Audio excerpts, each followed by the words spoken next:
Salut Maxime. Salut. Donc tu viens d'assister à cette journée de formation comment créer son école et la faire vivre. Ouais. Et alors je voulais juste avoir un petit peu tes impressions, ce que tu en as retiré en quelques mots. Est-ce que c'était intéressant? Est-ce que ça va te faire avancer dans ton projet, de là où tu étais? Sens-toi à l'aise de nous partager tout ça. Eh ben écoute Olivier, en fait, je suis bluffé. En fait, je suis bluffé parce que je savais que dans ces écoles alternatives, il y avait une pédagogie différente. J'ai entendu parler de Montessori, de tout ce mouvement, bien sûr. Mais je ne m'attendais pas à que ce soit aussi beau, aussi chouette, aussi pointu, aussi bien fait, aussi varié, aussi diversifié. Que les enfants avaient autant d'activités, autant de potentiel d'éveil, d'évolution, de mouvement. Quand tu témoignes que les enfants ils sont pressés de revenir à l'école et qu'ils ne veulent pas partir de l'école, c'est juste complètement bluffant. Ouais. Et quand on voit comment c'est fait, tout l'équipement qu'il y a, effectivement, on peut comprendre. Et puis la directrice nous a expliqué en long, en large, en travers ce qu'elle faisait, comment elle le faisait. Et puis également la personne qui s'occupe là de l'animation. C'est énorme tout ce qu'il y a. Et en plus, j'ai posé une question qui m'a paru super pertinente. C'est comment avec autant d'activités, parce qu'il y a du théâtre, il y a du yoga, il y a de la méditation, il y a du chant, il y a du jardinage, c'est hyper riche, c'est hyper, tu vois, ça remplit tous les plans. Et en même temps, comment c'est possible qu'on arrive à faire tout le programme de l'éducation nationale traditionnelle?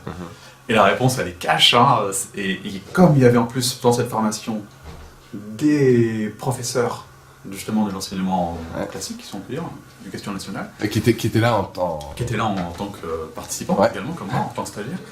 Et ben en fait, c'est facile de faire les deux, et de remplir le programme largement, et en plus d'ajouter cette diversité de dingue, tout en respectant l'évolution de l'enfant, et en plus qu'il s'épanouisse à travers ce qu'il fait. En fait, voilà, c'est bluffant. Et est-ce que du coup ça t'a permis cette journée est-ce que ça va te permettre d'affiner un petit peu ton projet? Parce que bien sûr vous allez recevoir tout le fascicule avec tout ce qui a été dit aujourd'hui, vous l'aurez par écrit, des tas de formulaires, de choses qui ont été évoquées par Marc, Corinne et Morgane. Est-ce que ça t'a donné des billes pour aller plus loin dans ton projet? En fait, je crois même que sans ça, ça devient une usine à gaz. C'est une entreprise finalement, autour de l'éducation. C'est une école, mais c'est quand même aussi embaucher des gens, c'est faire tourner quelque chose. Et pour avoir déjà créé une société, je vois bien l'ampleur du truc. Et là, le fait d'avoir tous les documents, des exemplaires, en fait, ils nous donnent tout. On a tout, on a juste à adapter. Donc ça va être, effectivement, ça enlève plein de freins. Ça enlève plein de freins. Ça rend la chose faisable beaucoup plus rapidement, sans s'user, sans s'épuiser. Et puis en plus, il y a de la ressource. C'est-à-dire que si vraiment je suis bugué, j'ai le numéro des personnes qui sont capables de m'aider. Exactement. Franchement, ça change tout. Et puis je vois comment ça s'articule maintenant. Puis ce qui est chouette, c'est que voilà, c'est encore au stade de projet aujourd'hui, puisque c'est la première fois qu'on filme cette formation, mais derrière l'idée c'est de vous envoyer plein de petites choses supplémentaires, un petit module sur la CNV, comment on l'adapte dans l'école, un petit module sur les cercles restauratifs, d'essayer de rajouter plein de choses et de vous les envoyer au fur et à mesure. Bon.